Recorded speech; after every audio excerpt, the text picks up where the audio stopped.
I'm Scott Fishman. I'm John Dwoskin. And this is the 7-Minute Salesman. Welcome, everybody.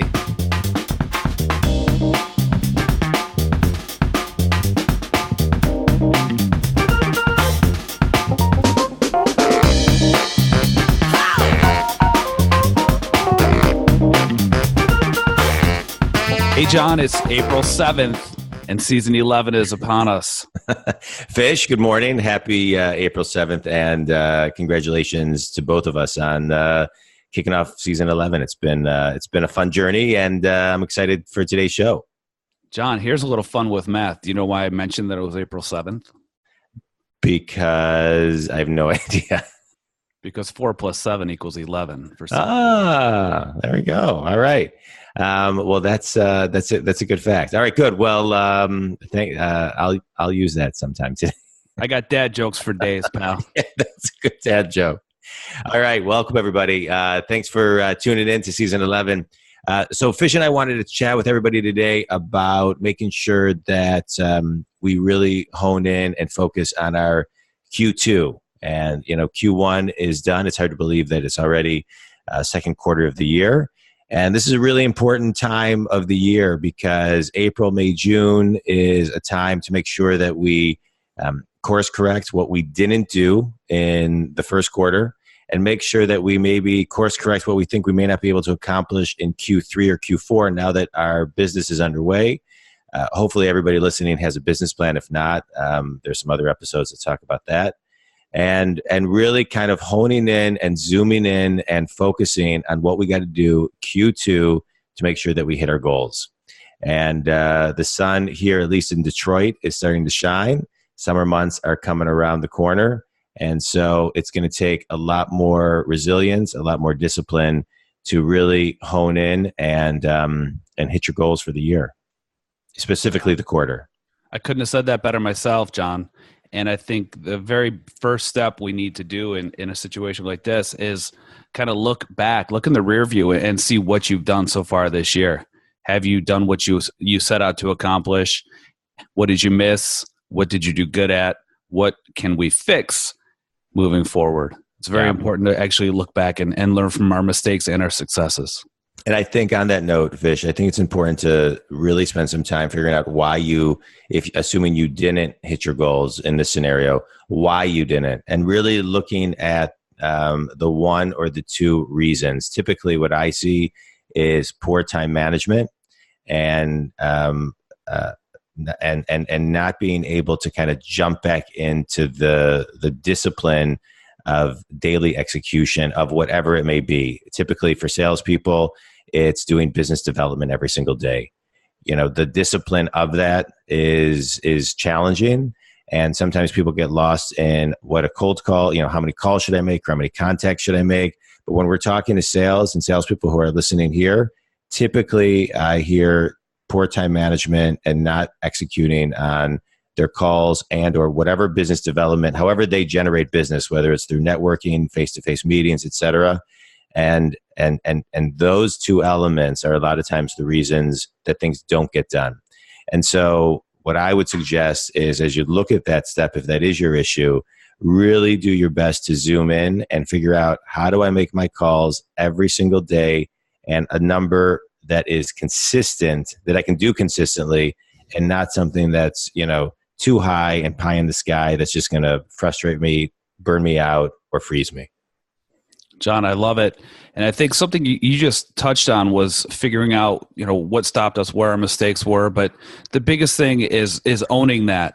And what you touched on, it sounds like you were saying that we are going to own that stuff, but we have to take that step and make a commitment to ourselves to realize that if we didn't hit something, it's not someone else's fault. It's not the weather's fault. It's on us squarely because we allow things to happen to us. So any excuse that you have that you're going to give yourself that does not include yourself as the source of it, figure out how you let that happen because that is the case. We have to take ownership of anything that stopped us from hitting our goals because we can control our own fate. We can control our destiny with this stuff. It's not a matter of, market conditions or things like that. We can always make that up with market share. There's ways to do business in any market. We cannot make excuses. We have to give ourselves the power of knowing that we own those mistakes. Right. I couldn't have said that better myself. And no excuses, no justification, no reason why. Just do it. So you were saying step one, what have we done for the year, and reviewing that. And I would say step two is, what we want to accomplish for the end of the year, and really looking at now December 31st of this year, and then tracking and forecasting if we're on or off track, and then reverse engineering all the things we need to do, and really, excuse me, and really spending time Q2 getting ahead of the curve, because you don't want to get to Q3 and still be behind. That's a bad position to be in.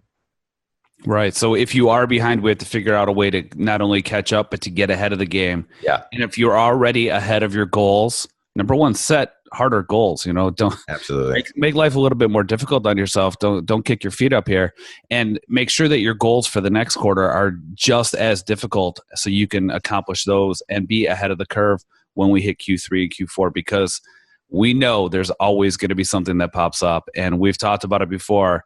November, December, what are we doing? We're trying to scrounge for business. We're trying to find something. So if we can get ahead of the game now, we'll be thanking ourselves later. Yeah. And I would say step three, well said, Fish. And I would say step three is making sure that you have the proper mentors and accountability partners that will keep you to plan. And that to me is really critical. And not picking the mentors or the accountability people that will let you slide, but the people that are going to push you, the people that are going to consistently tell you, hey, you can do better, but the people that can help you bring out your potential. I'm a big fan that everybody should have at least 3 mentors, and you got to look in your business or outside of your business for who those mentors are that are going to push you to be your best. Because the salespeople that I see excel the fastest are the ones that are the most coachable and have the proper mentors to say, hey, I'm not in alignment with my business. I'm not hitting my goals. I'm not hitting my calls. What do I do? And then you have that person helping you, guide you, because it's not easy. But so sometimes you need those mentors and accountability partners to keep you on page and give you that one idea that's going to keep your business moving forward. I agree. And don't take it personally when you're working with these mentors, because that's one thing. They're seeing everything from outside the bubble. We live our lives in a bubble where, we let our lives happen to us sometimes. We talk about working in the business, working versus working on the business. And when we're in the business and we're running, we sometimes don't see the obvious. I mean, it could just be something we're not doing on every single phone call. It could be something we're not doing as far as how we're planning out our day. There's so many things that someone can just look from the outside and say, hey, you should do this, that can really change your entire game. Yeah. Yeah, and literally change it entirely with one sentence, one line, one perspective that they can give a salesperson. So I agree with you, Fish. I would say the next step is to really make sure that if you're not, that you should be incorporating role playing into your weekly, into your week, and a couple times a week, and role playing different talking points, and so you have more things to say, more questions to ask, more responses to things. We've talked about this a lot on the show, but I think it's something that salespeople really resist, and it's something that I think is so important for the growth. I know you do a lot of this where you are, Fish, and to me, it is absolutely critical to be prepped and practice when you're not on the field, and so you're ready for game time. I agree. This is something I've always been a big proponent of, is just hopping in, and the role play is huge. Just going back and forth, giving each other different scenarios, giving the hard objections, not layups. It's not just batting practice here, but we're really trying to flex that muscle, trying to stress that muscle so we can grow. And it's amazing to do. It's amazing what you can learn just by going back and forth with the little tweaks, and you might pick up a line that you've never heard before. You might pick up an idea. You might pick up a way to use a product that you sell that you hadn't thought of in the past. Yeah. There's so many ways that you can learn and grow from role playing that you're not going to get just from listening to a phone call or reading a script or just looking at a product manual, things like that. You're not going to know everything. When you actually see how it goes in practice, it's amazing and it will take you far. Yeah. And just to comment on, new perspective on selling some of the stuff you're selling, as you said earlier, it's finding the words and learning from other people, the words, the stories that convert, the analogies, all of the things that get people understanding and connecting and being able to receive what you're saying and or asking. Those are all so important. And when it comes to role playing, I think the criticalness is just being vulnerable. I hear so many salespeople saying, "Oh my God, I'm so uncomfortable. I know you," right? Because the person you're role playing knows what you don't know. And so sometimes it's easier for salespeople to make a fool of themselves in front of somebody that they don't know and do something wrong than to really just kind of surrender to the vulnerability of role playing with your peers and your colleagues who are ahead of you in the game and can help you. So just be vulnerable and role play. You will learn a ton. Yeah.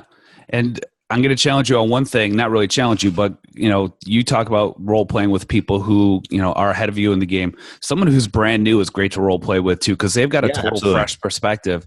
And when you're talking to someone who's, whether they're young or old, it doesn't matter, but new to the game here, they actually will see things from a totally different lens than we're looking at things through. So it's important to look at, we talked about having older mentors and younger mentors, but people experience-wise in your career, talk to the new people too and see what they're seeing, because they might see something completely different that just blows everyone away. Yeah, I agree with you 100%. And I think overall, the overarching theme of today is the word that you use is just simply take ownership of everything we're talking about. Take ownership, control your destiny, control the growth of your pipeline and your business, and own it. I love it. John, I don't know what else we have to say today. Season 11 is upon us. I think maybe the theme for season 11 will be ownership. We'll hone on that because I think it's critical. And, just no pointing fingers, just know what you got to do and just kick ass and do it. Did you say ownership or own your shit? I can't remember, but either are good. Could be both. Episode title right there. Right. All right, man. Fish, I think this was a great episode. I think we're locked and loaded. Yeah, we're back. Feels good to be back. Yeah. Have a great day, everybody. Thanks, everybody. Have a great one. Thanks, everybody, for listening. Now, no excuses. It's time to put everything you listen to into action. Stop bullshitting yourself. Stop lying to yourself. Stop listening and doing nothing with this information. Take this information, implement it into your day, kick some ass, grow your business, grow your sales, make more money, have more fun, have a better life, period, the end. What he said.